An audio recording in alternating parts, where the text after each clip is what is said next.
Oops, andito na naman si Uncle Tak. Miyerkules ngayon kaya duty ulit namin. Kaya eto, nagtulungan para sa ganun matapos yung trabaho namin dito sa labas. At pagkayari naman dito, ako'y pumasok na sa loob para sa ganun mapunasan na may mga plato, baso at cutlery. At nang natapos na yung trabaho namin, dumating na rin stopod namin. Ito nga pala yung shawarma at french fries. Kumuha na nga pala kami dyan para pang mamayang gabi sapagkat may baon nga kami ng pansit, kanin at pandesal. Kaya sa araw na ito ay napakasarap ng kain namin. Bumili nga pala akong pandesal sa halagang 5 dirham, 10 pesos na siya. At ang aking papalaman naman itong pansit.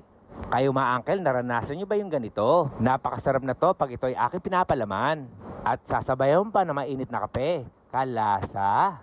Bago nga palang lahat, malugod ang bumabati na isang magandang araw sa aking barangay, Barangay Cabu, Cabanatuan City, Lungsod pa rin na Nueva Ecija. Ngayon, balik na tayo sa aking kinakain. Nakaapat na pandesal na pala ako dito. Kaya busog na naman yung Uncle Tax nyo.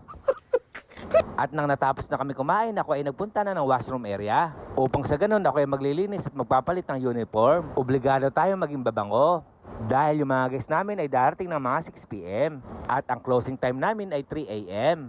Kaya sana nagustuhan nyo ang mga mini vlog ko. Kaya mga uncle, hanggang dito na lang. Ito yung Uncle Tax. Ingat!